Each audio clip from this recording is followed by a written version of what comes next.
First and Now, the official BC Lions podcast. I know it's the highlight of everybody's Wednesday when this new podcast episode drops in your app, wherever you get your podcasts, YouTube, wherever. Matt Baker, Nik Kowalski, and rinse, repeat, right? Another short week. That's fine. We get to focus on it right when the other game ends. That's what I like about it. BC Lions hosting the Edmonton Elks. Purelator tackle hunger. More on that and the special themes around it. But Nicky, the Bombers may have been depleted. They may have been injured. They may have got more injured as the game went on. But still feels damn good to come out of Princess Auto Stadium. Not quite used to that yet, by the way. To come out of there with a win is key. Big swing game. Lions with a 4-point cushion on the Bombers through 3 weeks with a win in the tiebreaker under their belt as well. Yeah, man, that felt good. You know, there was kind of that similar feeling, right, where the crowd's getting loud in the fourth quarter. We're trailing 5 minutes to go specifically in this game, and I'm thinking in my head on the sideline, like, I've seen this story before. The crowd singing Sweet Caroline like they always do in the fourth quarter. Yeah. It's loud, and we pull it off. Sean White, Vernon Adams Jr., Alex Hollins with the dagger. I mean, it felt good. There was it was a pretty hostile crowd as always. Definitely some bad eggs in there if you ask some of our employees about some of the shenanigans that went down with the fans. But it felt good shutting that crowd up, keeping Winnipeg winless, keeping them in the bottom of the standings, and looking to rinse and repeat that formula this week, right? Yeah, Stephen Chang, a milestone for him. Well, for all it's never happened to me yet, knock on wood. You never know. Chang got pelted with a beer, for those wondering what we're talking about. I've been hit by a beer as a fan in Regina. Okay. At a Labor Day game, yeah. So I try not to associate entire fan bases with the behavior of a couple bad eggs, but some venues are more consistent with the pinhead factor. Yes. And Winnipeg, major pinhead factor. There's great fans there, and there's also a lot of bad fans there. I've been told that Winnipeg is now 2 for 2 in not only losing their home games this season, but also throwing beers at employees of the away team. Well, who got it the first time? I heard somebody on Montreal got it. Yeah. Okay. An employee. My big thing is it's complete garbage for one. But why would you waste a $14 beer on an innocent employee from the other team? Probably mad their team's losing. Yeah. Leave it at that. Winnipeg, pinheads, they go hand in hand. August 1st, bring it on, people. We ain't scared. They not like us because our fans are more classy. They not like us. All right, moving forward from that. Batman Hollins, 215 yards. It's up. I sent out a story and a release today on his PFF. Highest graded receiver fell just short of McLeod Bethel-Thompson, this week's opponent for the Elks, for player of the week. But the 13th highest single game total in Lion history. The first since Nick Moore in 2017. The crazy Travis Lulay coming off the bench game in Hamilton. The crazy one. It was a career night for Lulay and a career night for Nick Moore. So it's rare and just great to see him. That final catch he made to pretty much seal the deal when the Lions were pinned back spoke volumes. Winnipeg sent a blitz. VA read it perfectly, and Hollins was open as a result of that blitz. So great performance from Hollins. Yeah, we were talking about this going into the game, and I'm sure, Alex himself admitted that he told coach offensive coordinator Jordan Maximic that he felt like he was going to go for it. Yeah. I had that. I swear I had that same exact thought. You can ask Steven before the game. No offense to the Winnipeg Blue Bombers defense, but it's no secret that they're injured right now. They got some new defensive backs to begin with, and I'm looking at it saying, like, Alex Hollins and Justin McInnis have to just beat these guys. They're just quite frankly better. And I think Alex Hollins right now, he's definitely right in the prime of his career. It's year 3 for him here in BC. I'm on record too. You can ask Liam Thompson with this, but I've never floated this take up publicly. I thought it'd be a little too arrogant, but I don't see why Alex Hollins can't go for 2,000 receiving yards this year. He's on pace to go way above that right now. He's over 400 right now. So, he's on pace for 2,400 right now. So I think he definitely has that 2,000 yard potential. It also speaks to the fact that Keon Hatcher's out right now. It's kind of why I had that opinion, because Hollins is going to eat up those yards before Hatch comes back. But I mean, VA and Hollins have that special chemistry. Hollins is such a deep threat. He's quicker, better route runner. Everyone on the team will tell you he is the best route runner on this team from day one. I remember when Lucky Whitehead and Dominic Rams were here, they were still saying, yeah, it's Hollins that can run routes like anybody on this team. So, the bat signal was there, and Batman delivered, as VA said. Yeah. That Batman thing is I love it. It's caught on. It's caught on real well. Still some things to fix, no doubt. Seeing your notes here, 0 for 4 in the red zone. Maybe that's a little tainted because the fourth time they took the knee on the one to kill the clock, right? But still, the Hollins' first touchdown, opening drive. Second and third drives, they go down the field again, only to be stopped. I think 14 and 12 were the white field goal distances on the second and third drives. And there was another one where he had to kick one. I think it was his first field goal of the fourth quarter, came inside the red zone. Turnovers, it's rare you go into that place, lose the turnover battle, and win the game, but that's what happened. That Travis Fulgham fumble right before halftime, I thought, okay, here we go. This was a chance to put up some points. Never mind a field goal. They were going to go score a touchdown, I thought, before that happened. Would have given them, I think, a 20-7 lead at halftime. But then Winnipeg had their own clock management issues before the half. Travis Fulgham, of course, since released by the team. I think that just more than anything speaks to the American depth they're happy with at the receiver position. So, and Rick Campbell said it. Again, VA said it as well. We're not content yet here, and got a very hungry Edmonton Elks squad coming in who probably feels that they've deserved a better fate in 2 or perhaps all 3 of their losses here so far. Yeah, that's a good note about the things to fix. The red zone thing definitely stands out. I remember, you're right, I was thinking in the second quarter there, it was 13-7, and I'm like, how is it only 13-7 right now? Like, how is it a one-possession game? And I'm doing my circles and talking under my breath on the sideline there. Like, how? Like, it just feels like we've been in this situation before, and it felt good to claw that one out.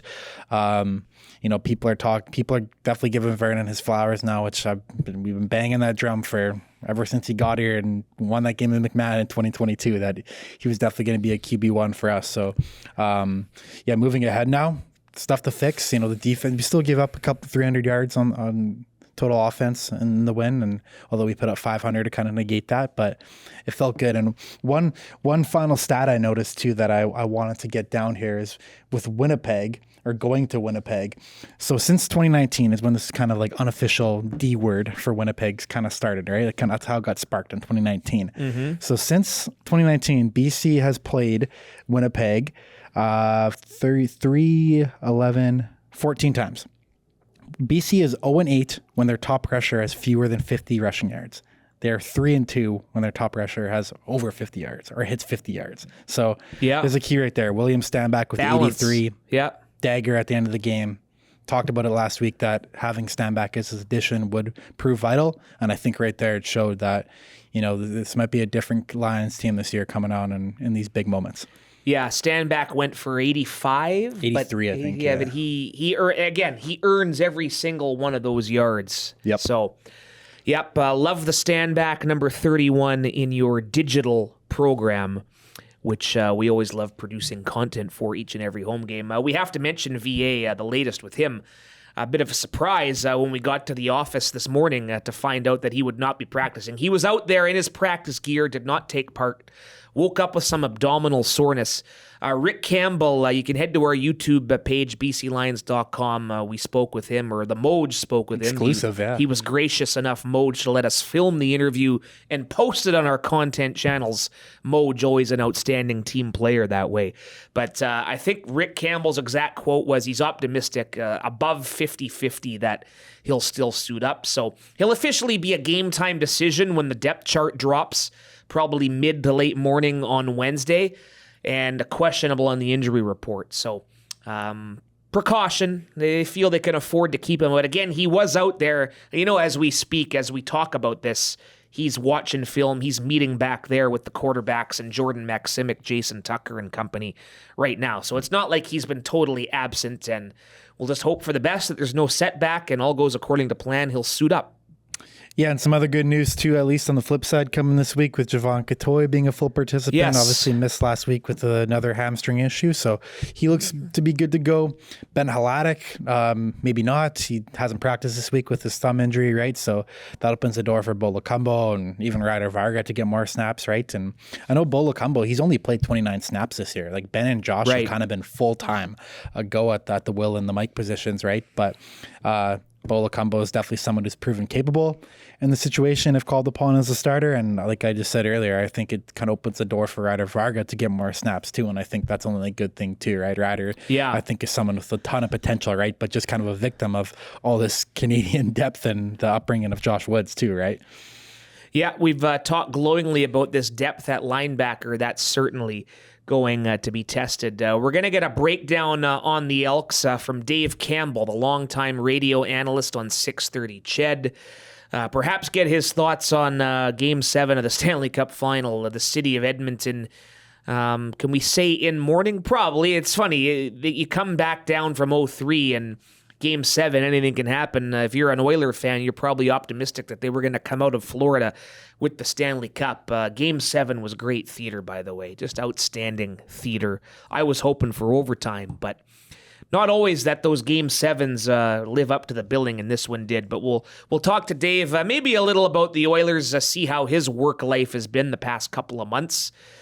We've been home from Kamloops for a month, and we were there for the entire Canucks-Oilers second-round series. But before we bring Dave in, just a little bit more on this game. This is going to be a big test. McLeod Bethel-Thompson's been moving the ball really well. They've got a couple of elite receivers. Their running game maybe a little underperforming so far, but that's going to be a good test. I mean, they're 0-3, but it really doesn't feel like it. I know it's not really what you want to hear if you're an Edmonton Elks fan, that you're still winless. But yeah, they've looked dangerous on offense. Putting up 36 points against the Argos last week was very impressive. Definitely some things still to work out on their defense. They'll admit, right, giving up 39. And where I look at, I mean, the big area for me in this game, at least from the Lions' perspective, is the Lions got to hit on the big plays. Yes, Edmonton's been so vulnerable these 3 weeks. Seems like, I think they right in front of me, they've given up 9, which is by big play is like a 20-yard rush or a 30-yard pass or even a big return count. So they've already given up 9 in 3 games, and a lot of them are going for 6 points. And on the flip side with BC, we just saw last week, Vernon Adams Jr., Alex Hollins, Justin McInnes. I mean, Travis Fulgham had a 50-yard touchdown in week 1, right? So this offense can hit the big play. I mean, it's right in the quarterback's name, right? Big play VA. And this Elks defense right now is showing a vulnerability to the big play. So that's one area I'm really keying on. But yeah, like the Elks offense is nothing to brush off. Like they're going to come ready, and they have some weapons there too. And we should remind everyone coming to the game, a very special program, as always, Purolator Tackle Hunger. Food bank usage has gone up greatly in this city, in this province, so over the past 5-6 years.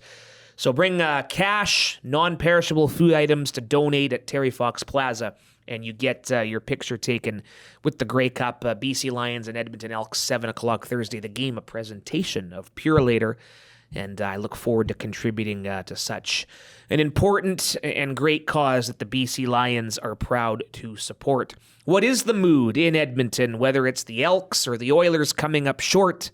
We'll have to hit on everything. Dave Campbell, radio analyst for Edmonton on 630 Ched, will join us coming up on First and Now.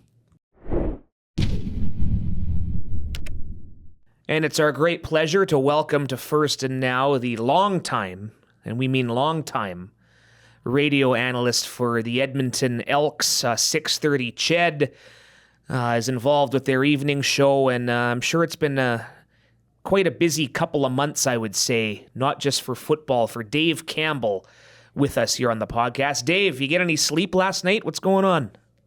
Yeah, I mean, it's a little bleary-eyed here in Edmonton. I watched the game, and then, I got to do my prep for Thursday's game. It's a very short turnaround for the Elks, we were in Toronto on Saturday and a long flight home, and then it's a short flight to Vancouver and play on Thursday. So, yeah, it's no rest for the whatever you want to call it. So, yep, it's been a busy couple months, like you said. It's been fun. It's always great when the Oilers are on a deep run and the Elks are starting, and now, obviously it's going to get a little less busy for some, but I will still be quite busy with the football team, of course.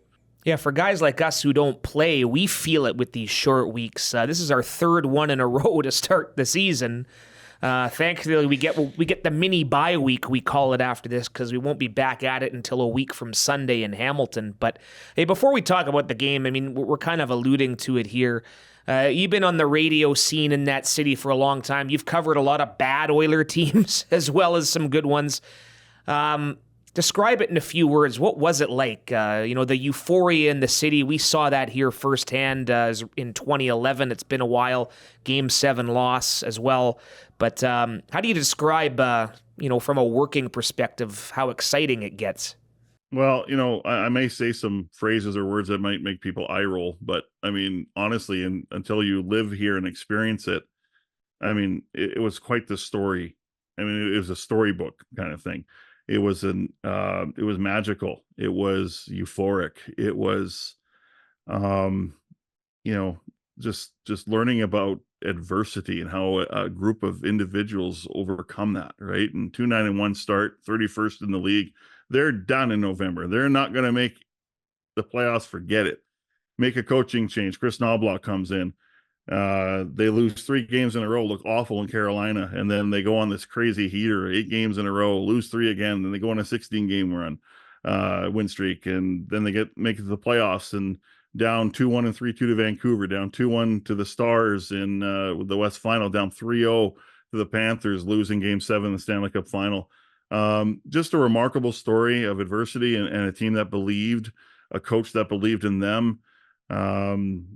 A captain in Connor McDavid, who I think grew a few inches taller, and a group that's hungry. And it's special. It was honestly an honor to watch this team this year. And it sounds maybe a little hokey, but it was.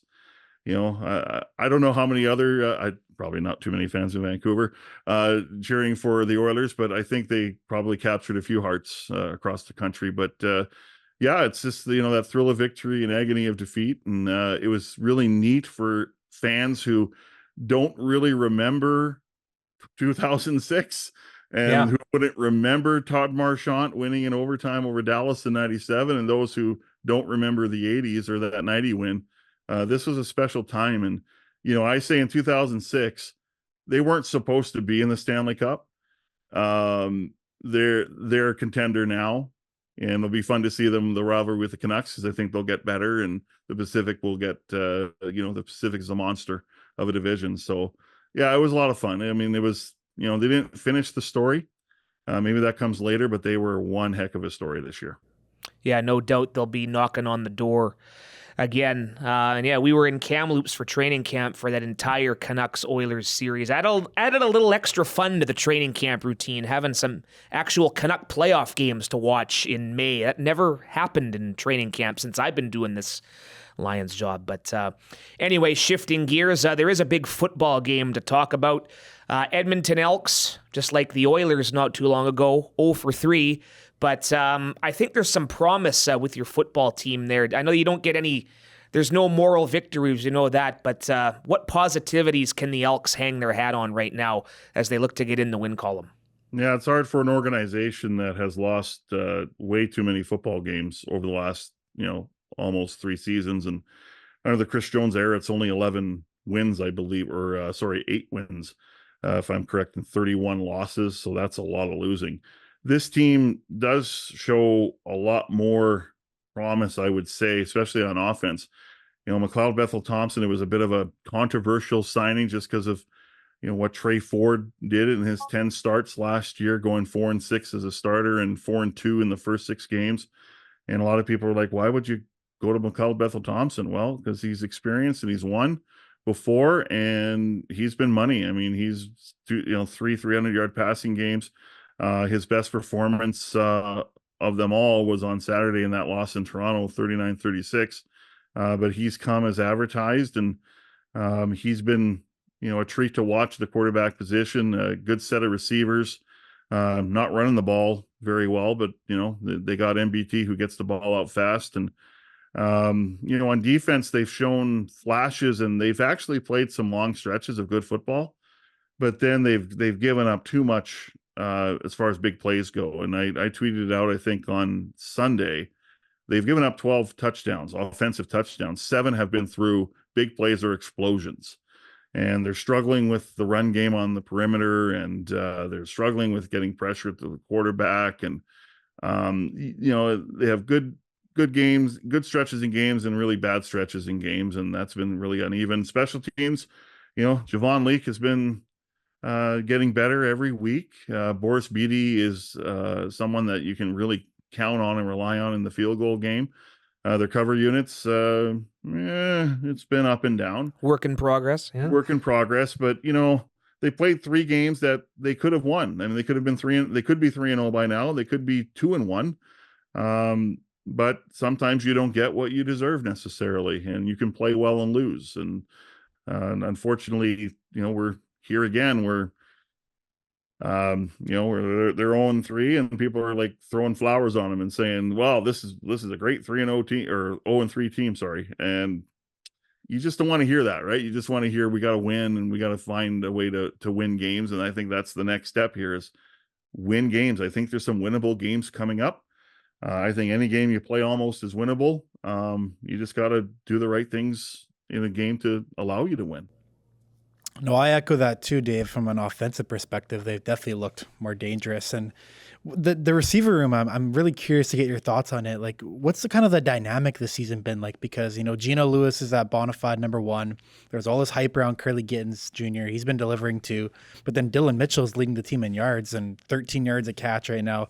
So, I mean, is that kind of how you see it? Like they're all going to get their moments, or is there a number 1 right now? Or how do you see things shaking out right now? Yeah, it's hard to look at them and say there's a true one right now. And I think, Geno Lewis was the one player where you said, okay, he's one for sure. And then after that, I mean, take your pick. At the time, Kyron Moore was healthy.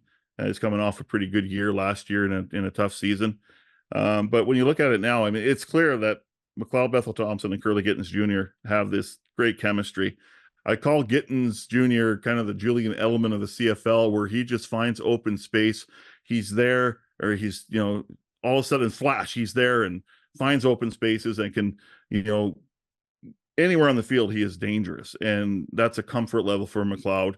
And I think that's helped McLeod. So he's trying to get the ball to Geno Lewis. I mean, he had 3 catches on 9 targets in Toronto, including a touchdown. So they're trying to get the ball to Geno. And then there's Dylan Mitchell, like you said. I mean, he had a terrible year last year. Like, there's just no other way to say it. Just a terrible year. He did get 4 touchdowns, but he had less yards in 18 games than he had in, I think, 8 starts in 2022 in the last 8 games.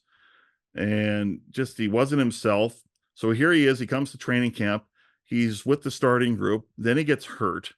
And then he is just watching. And, he didn't leave the field at all. He's doing individual drills, but couldn't do any of the, the offense versus defense, the 12-on-12s or the skellies, and then misses the first game where, at home against the Riders where starters play a lot, and they played a half. So he's watching that. So he gets into the game, the final game in Vancouver against the Lions. He's fighting for a job, and he catches a touchdown pass in the first quarter, I think, from Jarrett Dagey, who was the starter that day at quarterback for the Elks.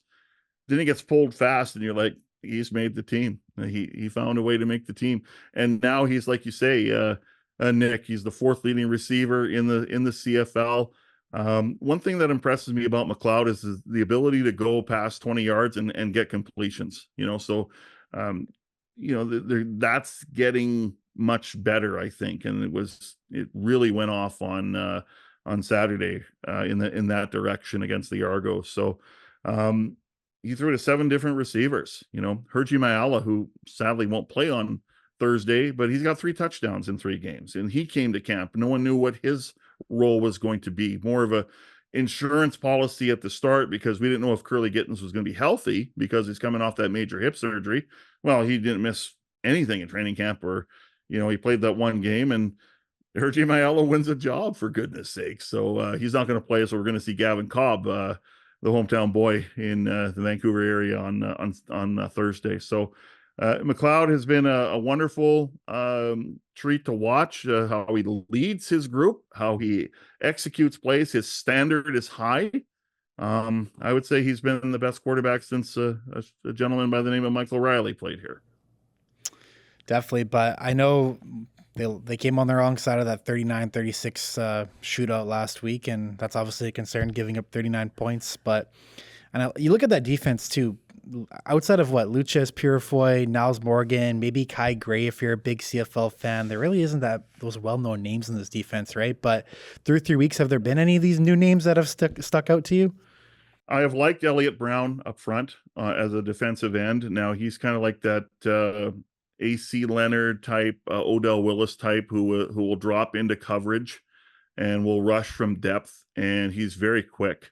And he has, I believe, 3 sacks or 2 sacks in 3 games, I think. And, you notice 41 a lot. But other than that, their D-line, it's been hit and miss. Noah Curtis is tied for the league in sacks with 3. And I wouldn't say Noah has been overly impactful or, is noticeable, but he's got 3 sacks. So that's been impressive. But yeah, I don't think their edge play from a rush end standpoint, it's been very, other than Elliott Brown, they haven't got much. They started Antonio Alfano, their dispersal draft pick from training camp on Saturday. And, I thought as the game went longer, he got better. But, Romeo McKnight had a good training camp, the ex-Stampeder. And, I don't think he's done a lot or in the one game that he played. Robert Gandici is, former first-round draft pick of the Arizona Cardinals. He's been up and down. Sam Acheampong, same thing. So there's no real, I would say, player that really pops, even though Noah Curtis does, is tied for the league in sacks. Elliott Brown, to me, has been their best player. Their linebacker play actually hasn't been that bad. I think Niles Morgan is back to kind of his form. But he's got 2 rookies. He's got Leon O'Neal Jr. at his Sambacker, and then he got Nick Anderson, who was a great run stopper out of Tulane, as the will backer. And you're right, Kai Gray is the short side corner. Marcus Lewis is the wide side corner. He was good last year. He had 4 interceptions in limited time before he suffered an injury, a game against the Lions in late September. Kai hasn't played, I think, as well as he did last year as a rookie nominee out of the West. Darius Bratton, I think, has played well. Lucius Purifoy has played well. And then it's they've been going back and forth between Cordell Jackson and Devondrick Bynum at the strong half position, and Bynum will get the start again. So they're just looking for some consistency, and that's the key, is just consistency, and I think this team overall has not played enough better 4-quarter ball, but not enough 3-phase ball. If you were told at this stage you'd be tied with the Winnipeg Blue Bombers, you might have been excited, but unfortunately, talking about 0-3 Hamilton out east and watching that game in Saskatchewan on Sunday night, he's for the second straight week, Hamilton had a chance to make it a perfect week in the West for us, and again, which of these 0-3 teams, Dave, do you think has the best chance of perhaps going on a run here? Well, I would have to say it's the Bombers, although they're injured a lot. Like they've lost 3 starting receivers, so that knocks them back. Boley Levi Mitchell is so inconsistent, and I don't know. Like I think it's the Elks in some ways. Yeah, and you look, there are winnable games coming up, especially after their bye week. They got home and home with Ottawa, then a game at home against the Tiger Cats. And then they play the Riders again. And the Riders, I'm not sure about. I know they're getting off to a good start. Full marks. That's great. I don't know. I'm not sure if I totally believe that's going to be sustainable, although it's a good start. The thing for me is that, so the Elks are 0-3. So are the Bombers. The Stampeders are 1-1. And I'll even throw the Lions in there. They're 2-1. If the Elks find a way to win on Thursday, all right, they put themselves a game back of the Lions. It's a log jam. Yeah. Depending on what happens between Calgary and Winnipeg, they would put themselves, even, or they could be above the team if Winnipeg loses. So it's there early, right? It's there. The thing that has hurt this team the last 2 seasons is they get off to these bad starts, and this is another bad start. But the difference is that the teams they were chasing ran away from them early, and that's not happening this time. So this team is so close to winning. It's painful when they lose, because you know that, man, they were honestly that phrase 4 or 5 plays away from winning. Sometimes it's less than that for this team. Moving ahead to Thursday, what are 1 or 2 things you're looking for, and curious how the Elks are going to handle this Lions team? Well, how are they going to handle Vernon Adams? And to me, he's the best player in the league. I voted him number 1 in the TSN top 50 on my ballot. He was number 1. All those weapons, Hollins, McInnes, there's a good group there. William Stanback still to me is a very quality back, a defense that's playing better. But to me, it's all about Vernon Adams, and how they can control Vernon. So, we'll see what happens. And, I just know this, the last a couple seasons or so, it has not been fun for the Elks to be in that facility at BC Place Stadium against the Lions. So maybe they can buck the trend now. Well, you missed the concert kickoff this year, so maybe that's a good omen. But anyway, you missed the best one yet. You got to petition. You got to petition Ambrosi and the powers that be to get back to that tradition next year. Dave, it's always a pleasure.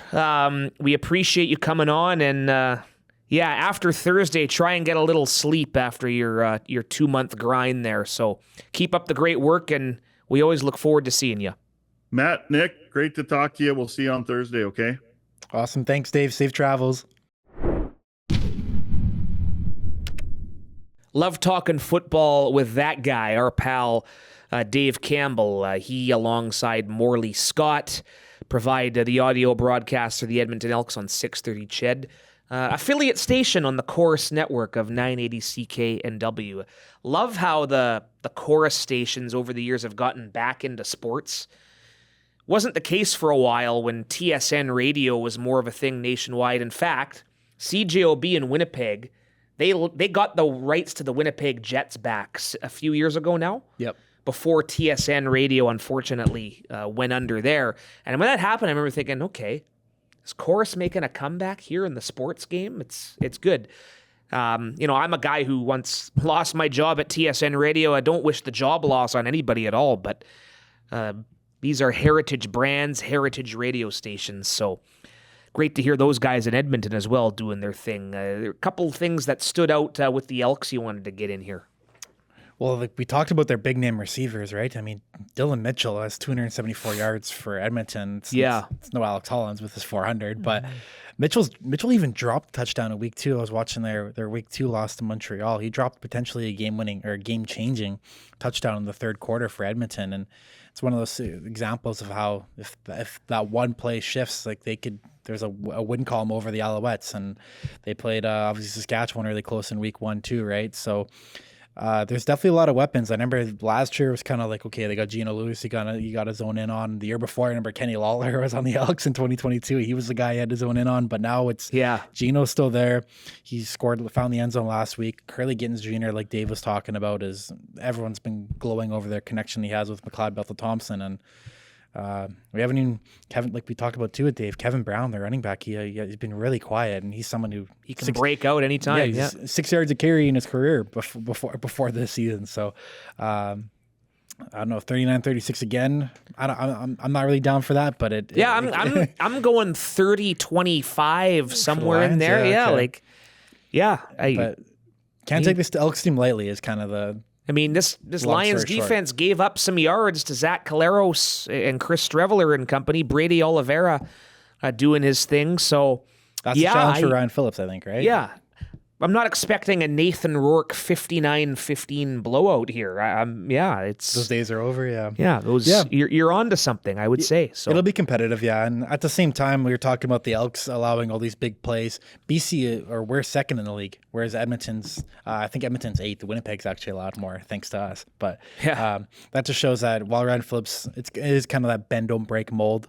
But I know they're wanting to improve too and getting more consistent continuity in that defensive backfield. Battle of the top two passers. MBT is right behind VA. Again, assuming VA has no setbacks officially listed as questionable. It's the lead story on CFL.ca right now, so you know it's a story. MBT has a couple demons here though too. Remember the last time he was here? 44-3, right? Yeah, 2022. Yeah, the infamous post-game interview too.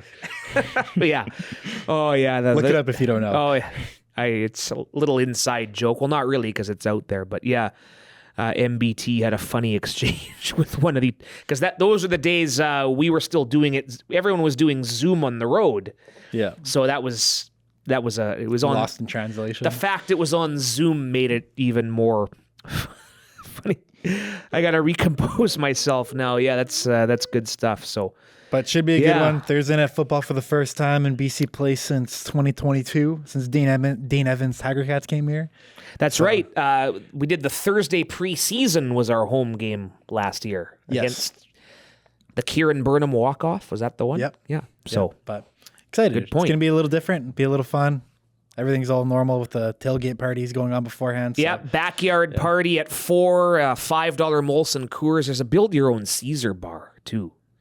I noticed. I'll pass on that. I'm not a Caesar guy, unfortunately, but I know a lot of people are. So maybe for breakfast sometimes. And then reminder, Purelator, Tackle Hunger, food and cash for local food banks. Get your picture with the Grey Cup. So on to Friday, we'll quickly preview the other games before we wrap it up with a little go for it or punt. Eastern final rematch, Battle of the Unbeatens, 2-0 Toronto, 3-0 Montreal. The Argos getting a third home game to start with a bye in between. I'm planning my Friday night around watching this one. Yeah. This we're talking about the Watermelon Smash in a couple of weeks. We're hosting the Riders. Could potentially be a first place battle. We won't worry about it yet, but this has similar implications as far as whoever wins this could be ahead of the game in the East for a long time. And I think that the tide has shifted a little bit. Obviously, the Grey Cup and the East Final wins help for Montreal, but the tide has kind of shifted to Montreal being the favorite and Toronto kind of being the underdog, obviously, with all the circumstances too in the offseason, with Toronto kind of getting plucked of their 16-win team last season. But I think Toronto's right there. I've been saying it since day one that I don't know what's going to happen in this game. Like you, I'm excited to watch what happens in this game because Montreal, they look better than last year. Yeah. And I think Toronto still is that top tier team. It's almost like a carbon copy of last year where the Argos had surprisingly won the Grey Cup and then they just come out and like gangbusters for the regular season. Still early here, but yeah. So I'm excited for this one. First place battle, like you said. There's also the aspect that it's a rematch of that East Final that went disastrous for Toronto. So I know Coach Ryan Dinwiddie is going to be preaching that all week that we owe them one, right? And all the leaders on their team, and Toronto's going to come out hungry. But who knows what'll happen in this one because Montreal's definitely bringing it. Yeah, 4:30. Note the start time Pacific. On Friday from BMO Field. Saturday, we've talked a bit about them. The 0-3 Blue Bombers going to 1-1 Calgary. I'm not ready to write off Winnipeg just yet, but man, these injuries. Dalton Schoen now heading to the 6th game. They're already without Kenny Lawler. They already have a couple of guys absent on defense. Whereas Calgary, I'd be curious to know Dave Dickinson's all-time record coming off a bye. It's like the Andy Reid of the CFL in that respect. Never bet against the Chiefs coming off a bye with Andy Reid. I can tell you that for free.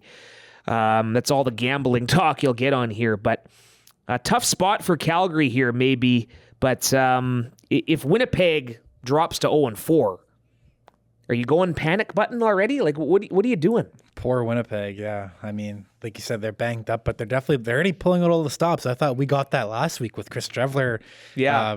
Running at receiver, the 2 quarterback formations before they did it by default because they had no more receivers left in the 4th quarter. But that's something I was watching the games back, and Davis Sanchez brought that up at halftime. Winnipeg was moving the ball, but it took them everything they had. It took them all these crazy play calls, and they were pulling out every stop in week 3. Yeah, which is definitely a concern. But I will always go back to this point. as long as Michael Shea is there, as long as Zach Collaros is there, as long as Brady Oliveira is there, do not count this team out. Do not take this team for granted. They played us right down to the end, even with all these guys already out of the lineup, right? So while there is definitely a rivalry there, and I think Winnipeg and Calgary do butt heads a lot too, and that should be always that fun rivalry. There's always, remember that viral clip on, I'm not sure there's any hatred involved in this, but the Winnipeg kind of ran with this clip with the Canadian Mafia clip where Dave Dickinson kind of muttered under his breath. 2018 Western Final. Right? Yeah. But so there definitely is a little, I would say there's a little rivalry there, a little extra spice in the pepper when these two teams meet. So it'd be another good game. And unfortunately, someone's going to drop to a couple games below 500 at one way or the other, right? Heartbreaking, isn't it? Yeah. Yeah. It's a shame. All right, another Sunday for the Hamilton Tiger Cats. We get them there next Sunday, so they're going with 4 straight Sundays, the Ticats. Hamilton is in Ottawa, and touched on it with Dave Campbell there a few minutes ago. I was cautiously optimistic that Hamilton could help us out on Sunday, but they fumble the opening kickoff. That's never good. Gave up a touchdown right away. What was it, 4 turnovers they had? I don't know. Something like that. It was 14-0 before he blinked on that game. Exactly. In Saskatchewan, in that environment, you're not coming back from that. I don't think so, even though we almost did last year. The Jake Dolagala game in Regina. Remember that? Ottawa, they're looking for a bounce back as well. After their week 1 win, everyone's saying, okay, maybe the Red Blacks could be a different story this year, but both these teams are going to be playing desperate, I would think. Yeah, and this is a good test for the Red Blacks, right? They had that big season opening win in week 2 against Winnipeg. Looked really good. This new regime, right? Drew Brown, a kind of turn of a new page, and then kind of back to square one with getting, just dominated in week 3. I caught the first half of that, and it's 30-1 for Montreal, and you're like, oh my God. You kind of do feel bad for Ottawa, right?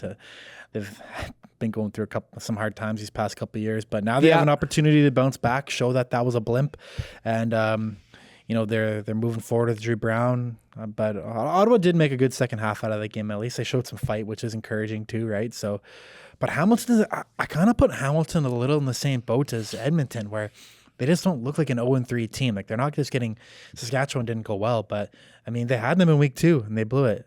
They're right there with Calgary in week 1, I thought. But Levi Mitchell's been moving the ball very well. I think he's playing very well overall. Still got a guy like James Butler there that's probably roaring for the football. So yep. Tim White's had these struggles too for them, right? And that's not like him. So expect him to get back to his CFL receiving leaders kind of status there. So another one. One thing I like about, I could say, arguably all 4 games this week is they're hard to tell, right? They're all going to be competitive. Our coaches and our players always talk about that you can't take anything for granted, and I really feel like this week there's 4 games where you could see all 8 teams winning if one team falters, right? If we don't play our best game on Thursday, Edmonton can definitely beat us. Same goes, I think, across the board, though. Yeah. Well said. That's your week 4 in the Canadian Football League. All right, wrapping it up. Go for it. Punt. What are you going for? I got some passionate ones this week, at least in the punt side. So usually, like these past couple of weeks, we're kind of scrambling last minute because I think times are good right now. So there's nothing that's been upsetting me. But there's one this week that I'll get to in a couple of moments here that I literally wrote down on my phone notes when it happened, and that I'm sick of it. But I'll get to that in a minute. So my go for it is, I'm sure you saw this. We obviously had head coach Wayne Craney on last week from the international. Warren Craney, yeah. Yep, the head coach, for the under 20 World Championships. You said Wayne, it's all good. My bad. Sorry, sorry, Warren. Head coach of the Team Canada for the under 20 World Championships out in Edmonton. They opened their tournament with a 110-0 victory at Brazil. The final score graphic went extremely viral on social media. I think on Twitter it had 30,000 plus likes on it. So shout out Team Canada for delivering in week 1 for their opening game, and that was quite a thing to see on the timeline on over the past week. Yeah, congrats to Coach Craney and company on a big win, and memo to Brazil. Maybe stick to soccer, eh? They're trying. Like Warren was saying, there's it's good to see all it's good to see all these countries. And what is it about, in the World Junior Hockey, when Canada beats Denmark 15-0, you see all these heroes on social media. Oh, that's bad sportsmanship. Anyway, these athletes too, they get some of them get one chance to play at if the Brazil stage, right? grows from this, then so be it. Yeah. but it's good. Good. I Congrats. think it was funny in the caption that he was convincing win, and it was like, you think? Finals go this Sunday in Edmonton, Commonwealth Stadium. Good luck to Canada. All right, I'm going for it. A night at the ballpark. Doesn't matter. Could be Mariners, Blue Jays, Vancouver Canadians. Going to see the Canadians on Saturday with Sakaris and Price. Nice. And the crew. Saturday nooner at the Nat, as they call them. Went to the Winnipeg Goldeyes game Thursday night. 5-minute walk, not even from our hotel. Went with Carolyn Cody, Stephen Chang, and a bunch of our coworkers, Liam Thompson as well. You were out with the family, so you did not experience it. They are playing there when we go back in a few weeks. I might go again. I recommended it actually off the bat. Yeah, you did. Yeah. The Goldeyes didn't get it done, but still, beautiful night, hot summer. Just can't beat a night at the ballpark. No, Goldeyes games in Winnipeg are fun. I can definitely confirm that. It's still something my buddies do. They go out to them, and it's fun to be outside. They got a great craft beer scene there. The food vendors are awesome. It's kind of like every amateur or some professional baseball park, right? And like you said, out in the sun too. Makes for a good night. Not a bad backdrop too there. Hey, not bad at all. Human Rights Museum. What's that? What is that? Is that that's a Human Rights City. Museum. I thought it was City Hall like or the something. tall, circle building. Yeah, it's a Human Rights Museum. Okay, probably about 10 years old now. Very good. Yeah. So yeah, got it. Nice little backdrop of Winnipeg. So Winnipeg's going up a couple stops in your guys' just ranking. Just might. Yeah, it was a good trip overall that made it. So winning helps. Yeah. Do you want to go back to back here with your punt? Sure. And again, I've never liked this, but saw it again last week. I'm all for Gatorade baths if it's a big milestone or a championship, but saw one last week. I think you know where I'm saying. It's their second one this season. Is it their second one this season? Saskatchewan? Yeah. May have done it in week 1 too. Week 1. You ever see Rick Campbell do one of those here? No. No, you haven't, because we're waiting for a bigger win. Anyway, that's just it. Not going to add any more details. That's I'm all. 100% with you on that. Yeah. It's a little cringeworthy, not going to lie. I get that it's a monument and all that, but yeah, you save that one for the big one, right? Yeah. That's it. It's a big deal in the NFL because it's the big one. Yeah. And I think, you save that for the big one. You don't see Winnipeg doing that in June or anything like that, right? So, yeah, I'm with you on that one. There you go. And you got a good one here. The grand finale here, yeah. Like I said, I wrote this one down live when it happened. I was at the mall on Sunday, and I went into this establishment, a fast food, quick food service place. But I've noticed this as a trend now across all these fast food menus. When you go to the drive-through, what is up with the menus now? There's advertisements on them. So I walk up to this place and I'm trying to look at the menu because I don't even know what's on the menu. And there's an ad for a smoothie going on for 10 seconds. And I told the cashier, I'm just waiting for the menu to show up here because there's an ad that's swiping. And then there's 2 different pages now. So there's half the menus on one page and then it goes to a second different page. And by the time you, especially at a drive-through, there's times where I'm looking at the first 5 options and then it swaps to the 6 to 10 and I was looking at 1 to 5 and I don't even know what I want yet, and now I have to wait because I don't know what I want. It becomes a panic and all that. So I don't know what's going on with fast food menus now. I miss the days where it was just the menu was static right there, the whole menu on one page. You didn't have to worry about it leaving or an advertisement popping up for a milkshake or something. But it's been driving me nuts lately, and it's something that it's a repeat offender because it feels like all over now these menus are swapping on me when I'm in a drive-thru or anywhere, and that would be annoying. Really I've not noticed that myself, but the way you explain that, it is bad right now. Went to a drive-thru the other night to get a little dessert and didn't notice it there, but yeah. There's a really popular restaurant that I will not name that does it. There's a lot of them around here. Competing brand that does it. Shame on them for doing that. Shame on them. Not that I was buying anything from Tim Hortons. Tim Hortons is good. Tim Hortons is good with that. I will say that. Yeah.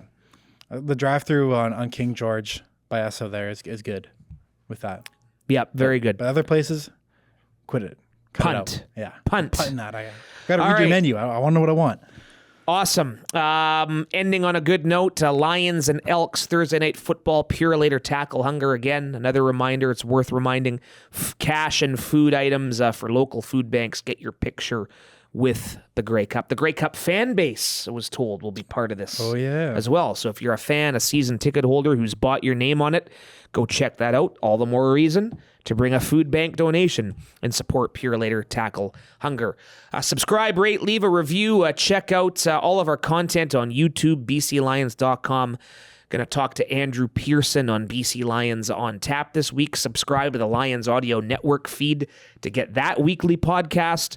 And let's go. Thursday night, another big divisional opportunity, and we'll be back next week to recap it all and look ahead to the Hamilton Tiger Cats. The Hammer in June, or in July, I should say, not October like last year. First and Now, your official BC Lions podcast.